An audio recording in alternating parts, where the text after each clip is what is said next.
the mysterious Bansen Shugai blueprints hold even more surprises for scholars of the ninja. For the development of ninja explosives did not stop at the shuriken bomb. The ninja also used gunpowder to cause surprise and confusion.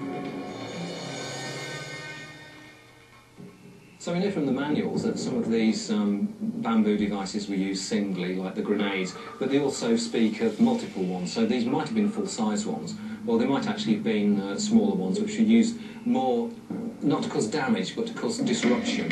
And this is a sort of multi-charge device, and these would have been fused together, so they wouldn't all go off simultaneously. So it'd be a bit like a sort of crackerjack. So throw a few of these into a room, and it would be a surprise tactic. There could be small group of people, perhaps 4 or 5 people, lobbing a whole load of these, and it would be like being attacked by maybe 20 or 30 or 50. Other ninja bombs had serious potential as anti-personnel weapons, comparable to modern hand grenades. Now, when you cut bamboo, it's got what is called these nodes, and they're actually like little sealed compartments. We can just see that one's sealed there. And if you just cut them either side of the node, we get a completely sealed tube, which is quite effective. I've drilled a hole in these to fill them with, to put the gunpowder in, then a little plug which would be glued in with some sort of resin adhesive, and then we put the fuse through the little hole in the top.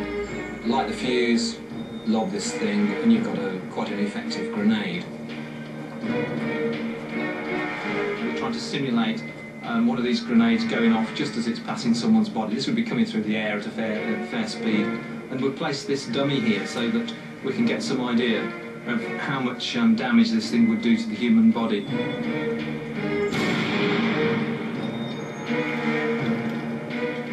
That was a real surprise. I never expected these things to go off like that. It was a huge bang.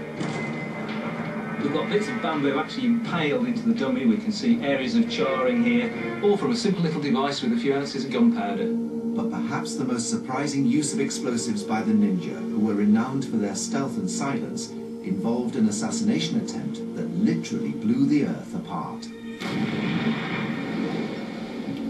The target of the attack was the Lord Isiyagu, who had made a great many enemies through underhand political dealings. Selecting a road they knew he would be travelling, the ninja planted a deadly trap. They dug beneath the road and planted bombs, effectively, and to ambush his party and to try and assassinate him. Of the devices described in the Bansen Shugai, only one could have contained enough gunpowder to create large-scale destruction. The book describes an uzumebi, a wooden box filled with explosives. The problem is if they're just nailed together, which they probably would have been, when the gunpowder explodes, it's going to blow apart quite easily, and to some extent this will lessen the impact of the explosives. The explosive power of gunpowder increases the more it's constrained. One of the simplest methods of constraining them a bit more would be to bind them with rope. But could these incredibly simple devices really explode with enough force to collapse the foundations of a road? What we really need to do is explode a few of these things and just get a rough idea of whether they do the kind of damage that is commensurate with the damage that was done in the tail. Using materials similar to that of the soft earthen roads of ancient Japan, we're going to test how powerful a uzumebi bomb could be. The fuse would have been of black powder, lit from a hiding place some distance away.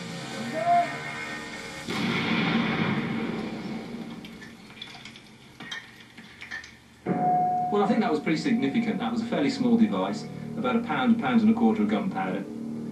It's completely demolished this pile of earth here. We imagine those 3 or 4 times that size, sapped under a road. That's the end of the road, and whatever happens to be walking on the road. And it's also a really surprisingly loud crash. The destruction caused by the bombs in our tests shows that such devices are able to cause a serious explosion and substantial displacement of the earth, going as deep as 20 feet. It was a great explosion. It worked technically fantastically. A big hole in the road, much death and destruction. The great warlord Isiyagu was killed in the attack. As always, the ninja would have struck unannounced and undetected. Their covert approach, coupled with their knowledge of explosives, was a terrifying and deadly combination. A true demonstration of the skill and resourcefulness of ancient Japan's secret agents.